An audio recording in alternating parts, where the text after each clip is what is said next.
Good evening. ഇപ്പോൾ കിട്ടിയത് ആരംഭിക്കുന്നു. ഞാൻ പ്രജിൻ സി കണ്ണൻ. എനിക്കൊപ്പം കേൾവി പരിമിതരെ സഹായിക്കാൻ സോന ജെറി കൂടി ചേരുന്നു. ആദ്യ വാർത്തയിലേക്ക്.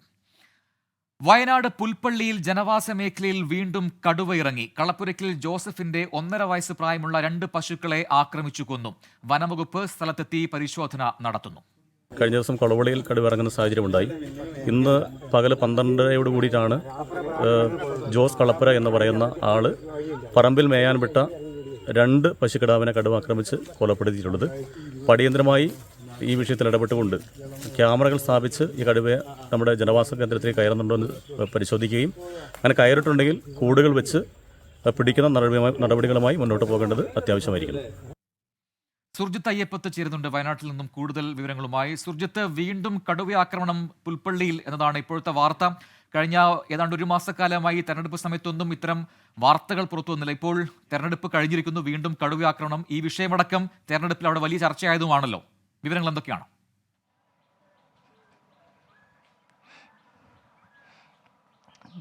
തീർച്ചയായും പ്രജിൻ, ഞങ്ങൾ ഈ തെരഞ്ഞെടുപ്പ് റിപ്പോർട്ടിങ്ങിനിടയിലെല്ലാം തന്നെ ഇത്തരം വിഷയം പങ്കുവെക്കാറുണ്ടായിരുന്നു, സഹപ്രവർത്തകരുമായി പങ്കുവെക്കാറുണ്ടായിരുന്നു. ഇതിൽ പ്രധാനപ്പെട്ട കാര്യം ഈ കടുവ ശല്യമോ മറ്റു ശല്യമോ ഈ ഘട്ടത്തിൽ തെരഞ്ഞെടുപ്പ് കാലയളവിൽ ഒന്നും തന്നെ ഉണ്ടായിരുന്നില്ല. പക്ഷേ ഇന്ന് തെരഞ്ഞെടുപ്പ് കഴിഞ്ഞു, ബാലറ്റ് പെട്ടിയിലായി, വീണ്ടും കടുവ ഇറങ്ങിയിരിക്കുന്നു, 2 പശുക്കളെ കൊന്നിരിക്കുന്നു. പുൽപ്പള്ളിയിലാണ് ഈ സംഭവം ഉണ്ടായിരിക്കുന്നത്. ഉച്ചയ്ക്ക് 12:00 കൂടിയാണ് ഇത് സംഭവിക്കുന്നത്. ഈ സീതാമൗണ്ടിന് അടുത്തുള്ള പ്രദേശമാണ് ഇത്. കൊളവള്ളി എന്നുള്ളതാണ് പ്രദേശം. അതായത് കർണാടക വനമേഖലയോട് ചേർന്നുള്ള പ്രദേശമാണ്. കന്നാരംപുഴ എന്ന് പറയുന്ന ഒരു പുഴ കബനിയിലേക്ക് ഒഴുകുന്ന ഒരു പുഴയുണ്ട്. ആ പുഴയുടെ ഒരു ഭാഗം കേരളം ജനവാസ മേഖലയാണ്, മറുഭാഗം കർണാടകയുടെ ബന്ദിപ്പൂർ വനമേഖലയുടെ ഭാഗമായ പ്രദേശമാണ്. അവിടെ ഈ തോട്ടത്തിൽ കെട്ടിയിട്ട പശുക്കളായിരുന്നു ഇത്. ജോസഫ് ഈ സമയം അടുത്തു തന്നെ ഉണ്ടായിരുന്നു. ഇതിനുശേഷം ജോസഫ് വെള്ളം നൽകാനായി ഇതിനെ താഴേക്ക് പുഴയിലേക്ക് വിടുകയായിരുന്നു. ആ വിടുന്ന ഘട്ടത്തിലാണ് കടുവ ഇറങ്ങി വരികയും ആക്രമിക്കുകയും ചെയ്തത്. ഇത് ജോസഫ് കാണുന്നുണ്ടായിരുന്നു. ആക്രമിച്ച ഘട്ടത്തിൽ ഇദ്ദേഹം ബഹളം വെച്ചതോടുകൂടി ഒരു പശുവിനെ വിട്ട് അടുത്ത പശുവിനെ കടുവ പിടിച്ചു. 2 പശുക്കളും ചാവുകയാണ് ഉണ്ടായത്. ഇതിനുശേഷം ഇത് പുഴ കടന്ന് അപ്പുറത്തെ ഈ കർണാടക വനമേഖലയോട് ചേർന്ന് കിടക്കുന്ന ആ ഭാഗത്തേക്ക് കയറി പോവുകയാണ് ഉണ്ടായത്. ഇതോടെ കേരളത്തിലുള്ള ഈ ജനവാസ മേഖലയിലുള്ള ആളുകളെല്ലാം തന്നെ വലിയ രീതിയിലുള്ള ആശങ്കയിലാണ് എന്നുള്ളതാണ് വ്യക്തമാവുന്നത്. ഇതിനുശേഷം വനംവകുപ്പ് ഉദ്യോഗസ്ഥർ വിവരമറിയിച്ചു.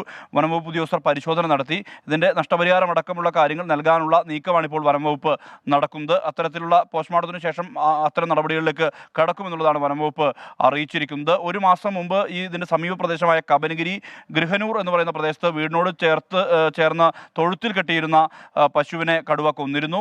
അതോടൊപ്പം തന്നെ ഈ തൊട്ടടുത്തുള്ള സീതാമൗണ്ടിലെ കൃഷിയിടത്തിലും കടുവയെ നാട്ടുകാർ കണ്ടിരുന്നു. കഴിഞ്ഞ ജനുവരി മാസം ഈ കൊളവള്ളി കബനിക്കരയിൽ മേയുകയായിരുന്ന ആടിനെയും പശു പിടിച്ചു കൊണ്ടുപോയിരുന്നു. ആടിനെയും കടുവ പിടിച്ചു കൊണ്ടുപോയിരുന്നു. ഈ ജനവാസ മേഖലയിൽ വീണ്ടും ഇത്തരത്തിൽ കടുവയുടെ ആക്രമണം വീണ്ടും ഉണ്ടായ സാഹചര്യത്തിൽ വലിയ ആശങ്ക ജനങ്ങളെ സംബന്ധിച്ചുണ്ട്. ഇതിനെ കെണിവെച്ച് പിടികൂടാനുള്ള നീക്കം ഉണ്ടാകണമെന്നുള്ളതാണ് വനംവകുപ്പ് ഉദ്യോഗസ്ഥരോട് ഈ നാട്ടുകാരായിട്ടുള്ള ആളുകളെല്ലാം തന്നെ ആവശ്യപ്പെടുന്നത്. കാരണം ക്ഷീരമേഖലയാണ്, കർഷകർ ധാരാളമുള്ള മേഖലയാണ്, പശു വളർത്തലാണ് പ്രധാനപ്പെട്ട ഉപജീവന മാർഗം. അതുകൊണ്ട് തന്നെ ഇതിനെ കെണിവെച്ച് പിടികൂടണമെന്നുള്ള ആവശ്യമാണ് ഉന്നയിക്കുന്നത്.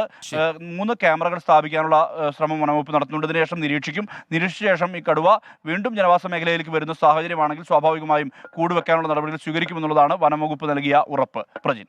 സുർജിത്ത് അയ്യപ്പത്താണ് വയനാട്ടിൽ നിന്നും വിശദാംശങ്ങൾ നൽകിയത്. സംസ്ഥാനത്ത് ചൂടേറി വരുന്നൊരു സാഹചര്യമുണ്ട്. നേരത്തെ 3 നാൾ ഉൾപ്പെടെ കൂട്ടത്തോടെ കടുവ ജനവാസ മേഖലയിലേക്ക് ഇറങ്ങിയ കാഴ്ച നമ്മൾ കണ്ടതാണ്. അതിന് പിന്നാലെയാണ് ഇപ്പോൾ വയനാട്ടിലെ പുൽപ്പള്ളിയിൽ നിന്നും കടുവ ഇറങ്ങിയെന്ന വാർത്ത പുറത്തുവരുന്നത്. മറ്റൊരു വാർത്തയിലേക്ക്. തടഞ്ഞുവെച്ച ബില്ലുകളിൽ ഒപ്പിട്ടതിൽ പ്രതികരണവുമായി ഗവർണർ ആരിഫ് മുഹമ്മദ് ഖാൻ. ബില്ലുകളുമായി ബന്ധപ്പെട്ട പരാതികൾ ലഭിച്ചിരുന്നു, അത് പരിശോധിക്കുന്നതിനാണ് കൂടുതൽ സമയമെടുത്തത്. സംസ്ഥാനം കോടതിയെ സമീപിച്ചതിന് ഇതുമായി ബന്ധമില്ലെന്നും ഗവർണർ വ്യക്തമാക്കി. കുറച്ചു ദിവസം മുൻപാണ് ബില്ലുകൾ ഒപ്പിട്ടതെന്നും ഗവർണർ പറഞ്ഞു. നിതിൻ അംബുജൻ നൽകുന്നുണ്ട് കൂടുതൽ വിവരങ്ങൾ ഡൽഹിയിൽ നിന്നും. നിതിൻ, വിശദാംശങ്ങൾ പറയും. പ്രജിൻ, ഇപ്പോൾ ബില്ലുകളിൽ ഒപ്പിട്ടതിലാണ് പ്രതികരണവുമായി ഗവർണർ രംഗത്ത് വന്നിരിക്കുന്നത്. പല പരാതികളും ഇതുമായി ബന്ധപ്പെട്ട് നേരത്തെ ലഭിച്ചിരുന്നു. ആ ഒരു പശ്ചാത്തലത്തിൽ അത് പരിശോധിക്കുന്നതിന് വേണ്ടിയാണ് ഈ ബില്ലുകൾ ഒപ്പിടാൻ വൈകിയത്, അതുകൊണ്ടാണ് ഇത്തരം സമയമെടുത്തെന്നൊരു പ്രതികരണമാണ് ഗവർണറുടെ ഭാഗത്തുനിന്ന് ഉണ്ടായിരിക്കുന്നത്. കുറച്ച് ദിവസം മുമ്പ് തന്നെ ഒപ്പിട്ടിരുന്നു, പക്ഷേ തെരഞ്ഞെടുപ്പായതിനാൽ നിങ്ങൾ ഇപ്പോൾ മാത്രമാണ് അറിഞ്ഞതെന്നാണ് ഇപ്പോൾ ഗവർണർ പ്രതികരിച്ചിരിക്കുന്നത്. അതേസമയം തന്നെ സംസ്ഥാനം ഈ ഒരു ബില്ലുകൾ വൈകുന്നത്, ഒപ്പിടാൻ വൈകുന്നതിനെ സംബന്ധിച്ച് സുപ്രീം കോടതിയെ സമീപിച്ചെന്ന് ഇതിന് യാതൊരു ബന്ധവുമില്ല എന്നാണ് ഇപ്പോൾ ഗവർണർ വ്യക്തമാക്കിയിരിക്കുന്നത്. നമുക്കറിയാം, ഭൂപതിവ് നിയമ ഭേദഗതി ബിൽ, നെൽവയൽ നീർത്തട നിയമ ഭേദഗതി ബിൽ അടക്കമുള്ള 5 ബില്ലുകളാണ് ഇന്ന് ഗവർണർ ഒപ്പിട്ടിരിക്കുന്നത്. നേരത്തെ ഭൂപതിവ് നിയമ ഭേദഗതി ബിൽ അത് ഒപ്പിടാൻ വൈകുന്നതിനെതിരെ സിപിഎം വലിയ പ്രതിഷേധം ഉയർത്തിയിരുന്നു. സുപ്രീം കോടതിയിലടക്കം പോകാനുള്ള നീക്കങ്ങൾ നടത്തുന്നതിന്റെ ഭാഗമായി തന്നെ അതിന് മുന്നോടിയായി ഗവർണർ ഇത് രാഷ്ട്രപതിക്കടക്കം അയച്ചിരുന്നു. എന്തായാലും ഇപ്പോൾ തെരഞ്ഞെടുപ്പ് കഴിഞ്ഞൊരു പശ്ചാത്തലത്തിൽ തന്നെയാണ് ഇപ്പോൾ ഈ ബില്ലുകൾ ഒപ്പിട്ട സംബന്ധിച്ച് ഇപ്പോൾ വിവരങ്ങൾ തങ്ങൾക്ക് ലഭിച്ചെന്നാണ് ഇന്നിപ്പോൾ ഗവർണർ വ്യക്തമാക്കിയിരിക്കുന്നത്. എന്തായാലും നേരത്തെ തന്നെ പരാതി ലഭിച്ച പശ്ചാത്തലത്തിലാണ് ഇത് ഒപ്പിടാൻ വൈകുന്ന പ്രതികരണമാണ് ഗവർണറുടെ ഭാഗത്തും നൽകിയിരിക്കുന്നത്. ശരി, ഗവർണർ ആരിഫ് മുഹമ്മദ് പ്രതികരണം കൂടി വന്നിട്ടുണ്ട്, അതിലേക്കാണ് ഇനി. Oh, I signed few days back, but you came to know about it today after the polling. It is nothing to do with the court. We had received so many petitions against all these things. So we had to send to the government and seek their comments. Comments came and then other people also came with their petitions, those who were in favor. So taking overall view, it takes little time. ബില്ലുകളിൽ ഒപ്പിടാൻ വൈകിയതിലുള്ള വിശദീകരണമാണ് ഇപ്പോൾ governor നടത്തിയിരിക്കുന്നത്. ലോക്സഭാ തെരഞ്ഞെടുപ്പ് വാർത്തകളിലേക്കാണ് ഇനി. ICL FinCorp 24 election സമർപ്പിക്കുന്നത് ICL FinCorp, the intelligent choice. Powered by Asset, responsibly yours. Plaza Premium Gold, the universe's finest ice cream. in association with Durashine Roof and Wall Sheets, ഒരു Tata blue scope steel ഉൽപ്പന്നം. ACCA CMA CA പഠിച്ച് ജയിക്കാനുള്ള ശരിയായ മാർഗം. എലാൻസ് 0% പണിക്കൂലി, 100% സന്തോഷം. Al Muqtadir jewellery group India UAE. MGM group of institutions.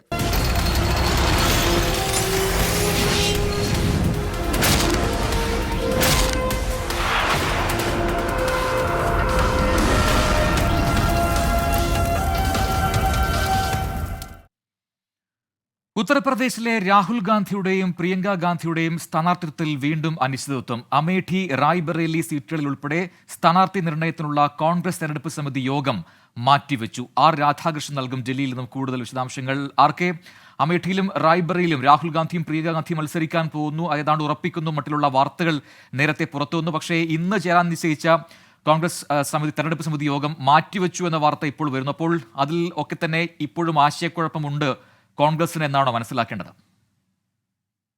ഇക്കാര്യത്തിൽ ആശയക്കുഴപ്പമില്ല എന്ന് കോൺഗ്രസ് വിശദീകരിക്കുന്നു. മറിച്ച് ചില സാങ്കേതിക കാരണങ്ങൾ കൊണ്ടാണ് യോഗം മാറ്റിവെച്ചത് എന്നാണ് കോൺഗ്രസ് പറഞ്ഞത്. ഏതായാലും ഈ വിഷയത്തിൽ ഒരു ധാരണ രൂപപ്പെട്ടിരുന്നു. ഇന്ന് രാവിലെ വരെയുള്ള വിവരങ്ങളുടെ അടിസ്ഥാനത്തിൽ നെഹ്റു കുടുംബവും ആ ധാരണയോട് യോജിക്കുന്ന സമീപനമാണ് സ്വീകരിച്ചിരുന്നത്. പ്രത്യേകിച്ച് ശബ്ദത്തിൽ വ്യക്തതക്കുറവുണ്ട് ആർക്കെ. എന്തായാലും ഇപ്പോൾ തീരുമാനപ്രകാരം ഇന്ന് ചേരാൻ നിശ്ചയിച്ച ആ യോഗം ഇന്ന് ചേരുന്നില്ല എന്നാണ്, പിന്നീടായിരിക്കും ചേരുക. മറ്റ് ആശയക്കുഴപ്പങ്ങളില്ല, സാങ്കേതിക പ്രശ്നം മാത്രമാണ് എന്നാണ് കോൺഗ്രസ് നേതൃത്വം നൽകുന്ന വിശദീകരണം.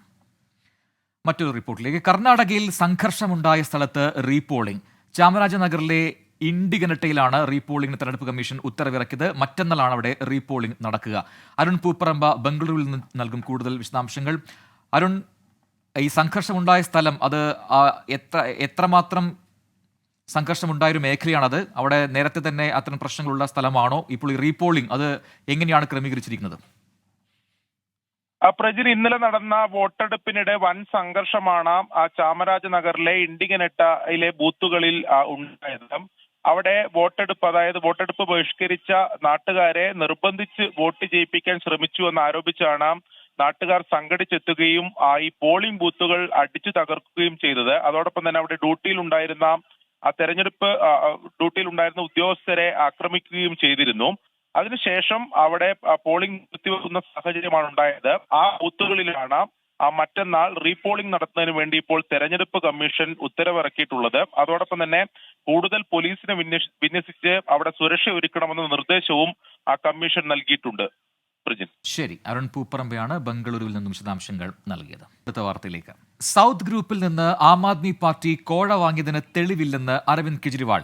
സുപ്രീം കോടതിയിൽ ഫയൽ ചെയ്ത എതിർ സത്യവാങ്മൂലത്തിലാണ് കെജ്രിവാൾ ഇക്കാര്യം വ്യക്തമാക്കുന്നത്. കോഴപ്പണം ഗോവ തെരഞ്ഞെടുപ്പിൽ ഉപയോഗിച്ചു എന്നതിനും തെളിവില്ലെന്നും കെജ്രിവാൾ വ്യക്തമാക്കുന്നു. ആർ രാധാകൃഷ്ണൻ ഡൽഹിയിൽ നൽകും കൂടുതൽ വിശദാംശങ്ങൾ. ആർക്കെ, ഈ ആരോപണങ്ങളെല്ലാം തെറ്റാണെന്നും ഇത് കള്ളക്കേസാണെന്നും നേരത്തെ അരവിന്ദ് കെജ്രിവാളും ഒപ്പം ആം ആദ്മി പാർട്ടിയും വ്യക്തമാക്കിയതാണ്. ഇപ്പോൾ ഈ സത്യവാങ്മൂലം കോടതിയിൽ എത്തിയത് അത് ഏത് സാഹചര്യത്തിലാണ്? സുപ്രീം കോടതിയിലെ കേസുമായി ബന്ധപ്പെട്ടാണ് അരവിന്ദ് കെജ്രിവാൾ എതിർ സത്യവാങ്മൂലം സമർപ്പിച്ചിരിക്കുന്നത്. അരവിന്ദ് കെജ്രിവാൾ പറയുന്നത് ഈ വിഷയത്തിൽ നേരത്തെ ആം ആദ്മിയും അരവിന്ദ് കെജ്രിവാളും ഉന്നയിച്ചിട്ടുള്ള എല്ലാ അവകാശവാദങ്ങളും തന്നെയാണ്. അതിൽ ഏറ്റവും പ്രധാനപ്പെട്ടത് കോഴ വാങ്ങിയതിന് തെളിവില്ല, കോഴ ആയി എന്ന് പറയുന്ന പണം കണ്ടെടുത്തിട്ടില്ല, മാത്രമല്ല ഇതെല്ലാം ആരോപണങ്ങൾ മാത്രമാണ്, ഒന്നിനും തെളിവില്ല എന്നുള്ളതാണ് കെജ്രിവാളിന്റെ പ്രധാനപ്പെട്ട വാദം. തന്റെ അറസ്റ്റ് എല്ലാം തയ്യാറാക്കി വെച്ച് ഉള്ള ഒരു തിരക്കഥയുടെ അടിസ്ഥാനത്തിലാണ് നടന്നിരിക്കുന്നത്. രാഷ്ട്രീയ പ്രേരിതമാണ് ഈ അന്വേഷണവും അനുബന്ധമായിട്ട് നടന്ന നടപടികളും എല്ലാം എന്നും അരവിന്ദ് കെജ്രിവാൾ ഈ അദ്ദേഹത്തിന്റെ സത്യവാങ്മൂലത്തിൽ വ്യക്തമാക്കുന്നു. ശരി, ആർ രാധാകൃഷ്ണനാണ് വിശദാംശങ്ങൾ നൽകിയത്. വടകര മണ്ഡലത്തിലെ വിവിധയിടങ്ങളിൽ പോളിംഗ് വൈകിയതിൽ വിവാദം. UDFന് ആധിപത്യമുള്ള ബൂത്തുകളിൽ ബോധപൂർവം വോട്ടെടുപ്പ് വൈകിപ്പിച്ചെന്ന് UDF സ്ഥാനാർത്ഥി ഷാഫി പറമ്പിൽ ആരോപിച്ചു. ചിലയിടത്ത് മന്ദഗതിയിലാണ് പോളിംഗ് നടന്നതെന്ന് LDF സ്ഥാനാർത്ഥി KK ശൈലജയും പറഞ്ഞു. ആർക്കെങ്കിലും വോട്ട് ചെയ്യാൻ പറ്റാതെ പോയിട്ടുണ്ടോ എന്നുൾപ്പെടെയുള്ള കാര്യങ്ങൾ വിശദമായി പരിശോധിക്കേണ്ടതാണ്. UDFന് സ്വാധീനമുള്ള സ്ഥലങ്ങളിലാണ് ഇത് കൂടുതലായിട്ട് സംഭവിച്ചതെന്നുള്ള പരാതി UDF കേന്ദ്രങ്ങളിൽ നിന്ന് ഞങ്ങൾക്ക് ലഭിച്ചുകൊണ്ടിരിക്കുന്നുണ്ട്. അപ്പോൾ അത് ഞങ്ങൾ പരിശോധിക്കും. അത് പരിശോധിച്ച് ഞങ്ങൾ അതിൻ്റെ ബാക്കി കാര്യങ്ങൾ ഫോളോ അപ്പ് ചെയ്യും. നല്ല പ്രതീക്ഷയാണ്, നന്നായിട്ട് ജയിക്കാൻ കഴിയും എന്നുള്ളത് തന്നെയാണ് കരുതുന്നത്. അവസാനത്തെ ഞങ്ങൾ സാധാരണ പോളിംഗ് ബൂത്തിൽ നിന്നുള്ളൊരു കണക്കുകൾ ശേഖരിക്കും. പക്ഷേ ഇത്തവണ പോളിംഗ് വൈകിയത് കൊണ്ട് അത് പൂർണ്ണമായിട്ട് കിട്ടിയിട്ടില്ല. അതിപ്പം കിട്ടാനിരിക്കുന്നേ ഉള്ളൂ. പക്ഷേ കിട്ടിയിടത്തോളം കണക്കുകൾ വെച്ച് നല്ല ഭൂരിപക്ഷത്തിൽ വിജയിക്കാൻ കഴിയും എന്നുള്ളത് തന്നെയാണ് കാണുന്നത്. അത് ചിലപ്പോൾ അവർ പരാജയപ്പെടുമോ എന്ന് ഭയന്നിട്ടാണോ എന്നറിയില്ല. പോളിംഗ് വൈകിയതിൻ്റെ ബുദ്ധിമുട്ടുണ്ടായിരുന്നു. അത് UDFന് മാത്രമല്ല എല്ലാവർക്കും ഉണ്ടായിരുന്നു. രാഹുൽ സുരേഷ് നൽകും കോഴിക്കോട് നിന്ന് കൂടുതൽ വിശദാംശങ്ങൾ. Rahul, good evening. വടകരപ്പോര് അത് വോട്ടെടുപ്പ് കഴിഞ്ഞിട്ടും തുടരുന്നു എന്നാണ് മനസ്സിലാക്കേണ്ടത്. ഇപ്പോൾ ഈ പോളിംഗ് മന്ദഗതിയിലായതിന് പിന്നിൽ ആസൂത്രണമുണ്ട് എന്ന ആരോപണങ്ങൾ വരുന്നു. അത് എങ്ങനെ വോട്ടെടുപ്പിനെ ബാധിച്ചു എന്നാണ് വ്യക്തമാക്കുന്നത്, ആരോപിക്കുന്നത്. ഒപ്പം തന്നെ ഏറ്റവും കൂടുതൽ വോട്ടെടുപ്പ് നടന്ന, പോളിംഗ് നടന്ന ഒരു മണ്ഡലം കൂടിയാണല്ലോ വടകര. അപ്പോൾ ഇങ്ങനൊരു ആരോപണം അത് ഏത് ഘട്ടത്തിലാണ്? Good evening Prajin. കഴിഞ്ഞ തവണത്തെ അപേക്ഷിച്ച് 5% കുറവാണ് പോളിംഗിൽ വടകരയിൽ രേഖപ്പെടുത്തിയത്. ഇതിലാണിപ്പോൾ പുതിയൊരു വിവാദം ഉണ്ടായിരിക്കുന്നത്. UDF കേന്ദ്രങ്ങളിലാണ് ഈ പോളിംഗ് കുറഞ്ഞത്. പോളിംഗ് ബൂത്തുകളിൽ വലിയ നിരയുണ്ടായിട്ടും ആളുകൾക്ക് വോട്ട് ചെയ്യാനുള്ള ഒരു സാഹചര്യം ഇല്ലായിരുന്നു എന്നാണ് ഷാഫി പറമ്പിൽ പറയുന്നത്. ഇതിൽ ഉദ്യോഗസ്ഥരുടെ ഇടപെടൽ ഉണ്ടായിട്ടുണ്ട്, അട്ടിമറി നടന്നതായി സംശയിക്കുന്നു എന്നാണ് ഷാഫി പറമ്പിൽ പറയുന്നത്. പ്രത്യേകിച്ച് നാദാപുരം ഉൾപ്പെടെയുള്ള മേഖലകളിൽ ആളുകൾ ക്യൂ നിൽക്കുന്ന സാഹചര്യം ഉണ്ടായിരുന്നു. രാത്രി 11:45 വരെ ആളുകൾ ക്യൂവിൽ നിന്നാണ് വോട്ട് ചെയ്തത്. ഇത് മനഃപൂർവ്വം ഉദ്യോഗസ്ഥർ ഇടപെട്ട് വൈകിപ്പിച്ചതാണോ എന്ന സംശയമുണ്ട്. അത് വരും ദിവസങ്ങളിൽ തെരഞ്ഞെടുപ്പ് കമ്മിറ്റി യോഗം ചർച്ച ചെയ്ത് ആവശ്യമെങ്കിൽ തെരഞ്ഞെടുപ്പ് കമ്മീഷന് പരാതി നൽകുമെന്നാണ് ഷാഫി പറമ്പിൽ പറയുന്നത്. പക്ഷേ ഈ ആരോപണം നിഷേധിക്കുകയാണ് LDF സ്ഥാനാർത്ഥിയായ KK ശൈലജ. വോട്ടെടുപ്പ് വൈകി എന്ന കാര്യം ശരിയാണ്. കഴിഞ്ഞ തെരഞ്ഞെടുപ്പിനെ അപേക്ഷിച്ച് ഇത്തവണ കാര്യമായ സമയം വോട്ടെടുപ്പിനായി എടുത്തിട്ടുണ്ട്. പക്ഷേ അതിൽ ഉദ്യോഗസ്ഥരുടെ ഒരു ഇടപെടൽ ഉണ്ടായി എന്ന് ഈ ഘട്ടത്തിൽ പറയാനാകില്ല. അതിന് കൃത്യമായി അന്വേഷണം നടക്കണം.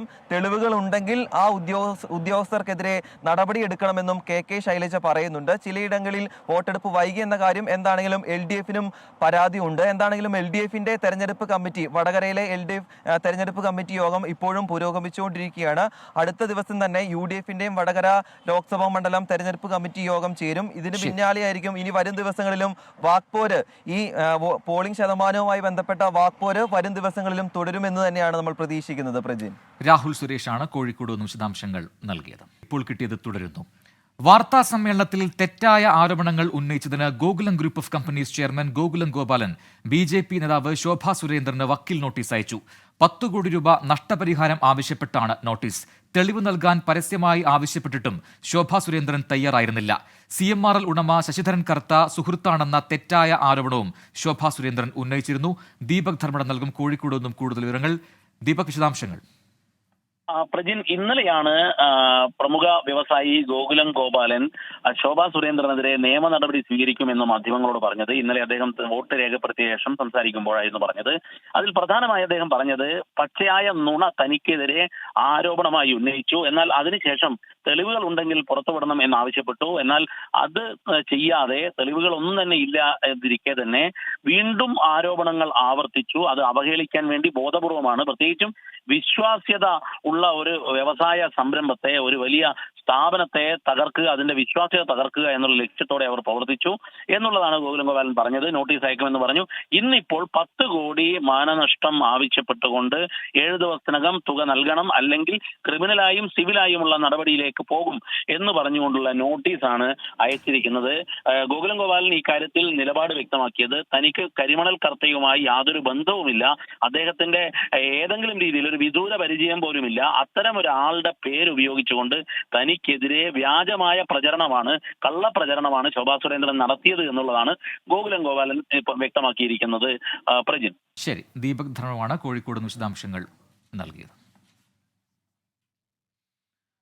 കൊല്ലം, തൃശൂർ, പാലക്കാട് ജില്ലകളിൽ കേന്ദ്ര കാലാവസ്ഥാ വകുപ്പ് ഉഷ്ണതരംഗ മുന്നറിയിപ്പ് പ്രഖ്യാപിച്ചു. മെയ് 1 വരെ പാലക്കാട് ജില്ലയിൽ താപനില 41 ഡിഗ്രി സെൽഷ്യസ് വരെ ഉയരാൻ സാധ്യതയുണ്ട്.